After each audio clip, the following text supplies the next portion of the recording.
Ya, Assalamualaikum warahmatullahi wabarakatuh. Pada pertemuan kali ini, kita akan mempelajari bab 1 dari suatu karya ilmiah, yaitu tentang bagian pendahuluan. Pada bagian pendahuluan ini, ada beberapa hal yang akan kita bahas ya. Yang pertama ada bagian latar belakang, kemudian yang kedua ada rumusan masalah, yang ketiga tujuan penelitian, yang keempat manfaat penelitian, dan yang terakhir adalah bahasa batasan masalah. Dari sekian materi ini akan kita bahas satu persatu. Yang pertama pada poin latar belakang. Latar belakang ini adalah hal yang paling utama karena ini yang menjadikan kita menentukan apakah penelitian kita ini penting untuk diangkat ataukah tidak.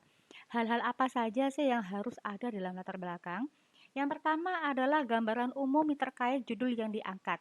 Jadi kita perlu memberikan gambaran terlebih dahulu kepada pembaca apa sih variabel-variabel yang kita maksudkan dalam penelitian kita.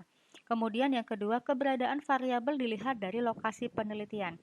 Variabelnya apa? Kemudian di lokasi tersebut, lokasi tujuan penelitian kita, itu bagaimana kondisinya. Kemudian yang ketiga, penelitian terdahulu. Penelitian yang kita angkat tentu bukan penelitian yang pertama. Pasti kita temukan ada penelitian-penelitian terdahulunya. Nah, kita bisa ambil sampling beberapa satu atau dua penelitian yang memiliki kemiripan pada variabel yang sama. Nah, kita ambil variabelnya apa, judulnya apa, kemudian hasilnya bagaimana, dan perbedaannya apa dengan penelitian kita. Kemudian poin yang keempat adalah pendapat pakar terkait variabel yang kita ambil. Pendapat pakar ini kita bisa mencari pada literatur kalian, bisa pada buku atau yang lainnya, yang terkait dengan variabel yang diangkat. Kemudian selanjutnya ada kondisi real. Kondisi real kenyataannya di lapangan bagaimana kondisi dari variabel yang kita angkat tersebut. Kemudian diakhiri dengan kesimpulan atau pengambilan penjudul. Sebagai contoh bisa kita simak pada materi ini. Misalkan yang pertama judulnya pengaruh kenakalan remaja pada kedisiplinan mahasiswa di Setia Mandala Jember. Dari judul ini bisa kita ketahui ya bahwasannya di sini ada variabel di sini kenakalan remaja masuk pada variabel bebas ya intinya. Kemudian ada kedisiplinan masuk kepada variabel terikat sebagai variabel penyertanya. Kemudian apa yang akan kita angkat dalam latar belakang ini? Yang pertama tentang gambaran umum terkait judul yang diangkat. Gambaran umumnya yang kita angkat adalah kenakalan remaja dan kedisiplinan.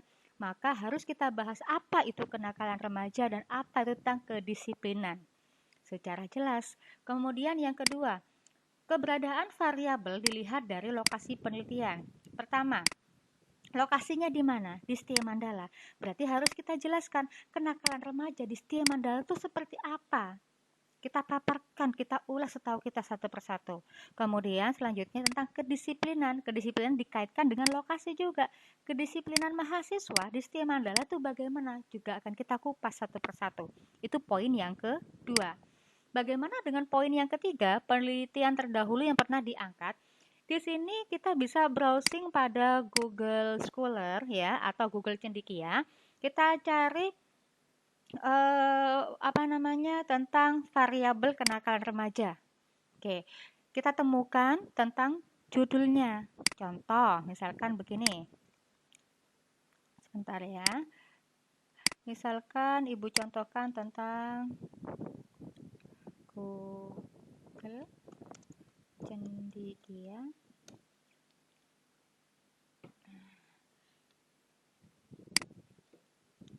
Bentar ya. Nah, misalkan kita cari tentang kenakalan remaja. Nah, pada poin kenakalan remaja di sini akan banyak kita temukan judul-judul. Di sini kita bisa ambil salah satu judulnya, misalkan religiusitas, kontrol diri dan kenakalan remaja. Bisa kita ambil judulnya. Di sini bisa kita temukan siapa penulisnya dan tahun berapa. Apabila kita baca satu persatu, nanti di sini akan kita temukan hasilnya bagaimana. Itu yang kita masukkan pada poin yang ketiga, penelitian yang terdahulu. Kemudian pendapat pakar terkait variabel yang diambil. Jadi kita mencari sebuah buku, boleh berupa buku fisik atau buku yang virtual, yang terkait dengan variabel yang kita angkat. Variabelnya apa? Tentang kenakalan remaja atau tentang kedisiplinan. Contoh, kenakalan remaja menurut siapa? Maksudnya bagaimana? Kedisiplinan menurut pakar siapa? Artinya bagaimana? Begitu. Bisa diambil dari sebuah buku ya. Kemudian kondisi real di lapangan terkait variabel yang diangkat. Keadaannya, contoh, di sini kenakalan remaja dan kedisiplinan mahasiswa di Setia Mandala menurut Anda bagaimana? Karena harus dikaitkan dengan judul. Dan yang terakhir, kita simpulkan. Nah, itu cara ketika kita akan membuat judul dari latar belakang dari sebuah penelitian. Kita lanjut pada materi berikutnya, yaitu rumusan masalah. Rumusan masalah ini sebetulnya mengacu pada perihal-perihal apa saja yang akan kita temukan dalam penelitian kita. Hal-hal apa sajakah yang rencananya akan kita teliti dalam penelitian kita. Jadi, antara rumusan masalah di sini harus sinkron dengan tujuan penelitian. Apabila di sini rumusan masalahnya 2, maka dalam tujuan masalahnya, tujuan penelitiannya juga harus ada 2. Jadi kalau rumusan masalahnya 3, pada bagian tujuan penelitian juga harus ada 3. Sebagai contoh, misalkan begini. Berdasarkan uraian di atas di sini adalah latar belakang ya, maka rumusan masalah yang menyangkut tentang pengaruh PKG, budaya kerja, dan kepemimpinan terhadap kinerja guru di SMK 2, ini contoh judul yang lain ya, akan kita bahas dalam penelitian ini dapat dirumuskan sebagai berikut. Nah, di sini, apakah aspek PKG, budaya kerja, dan kepemimpinan berpengaruh parsial terhadap kinerja? Ini salah satu contoh pertanyaannya, yaitu ini adalah hal yang akan kita teliti. Bagian di depan sini bisa kita menggunakan aspek 5W plus 1 hem. What, who, when, where, why, dan how. Ya. Kemudian lanjut kepada tujuan penelitian. Tujuan penelitian di sini contohnya ini. Berdasarkan rumusan masalah di atas, berarti acuannya pada rumusan masalah, maka dapat diidentifikasi tujuan penelitian sebagai berikut. Untuk mengetahui dan menganalisis ini, bagian di bawahnya sama persis dengan isi dari rumusan masalah. Coba kita lihat ulang. Pada rumusan masalah, aspek penilaian kinerja guru dan seterusnya sampai dengan selesai.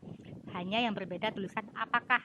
Pada tujuan penelitian, kata apakah diganti. Untuk mengetahui dan menganalisis ini isinya sama seperti rumusan masalah. Kemudian lanjut pada manfaat penelitian. Manfaat penelitian ini dibagi menjadi 2. Ada manfaat teoritis dan ada manfaat praktis. Manfaat teoritis, secara teori kira-kira penelitian Anda itu bermanfaat untuk apa? Kemudian ada manfaat praktis. Manfaat praktis ini dikaitkan dengan judul penelitian Anda. Kebetulan judul di sini tadi tentang pengaruh PKG, penilaian kinerja guru. Jadi berhubungan dengan guru, berhubungan dengan lokasi di tempat tersebut. Maka manfaat penelitiannya di sini adalah untuk sekolah dan untuk guru.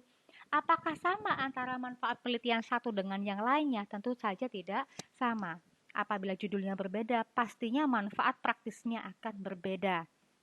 Kemudian lanjut pada batasan masalah.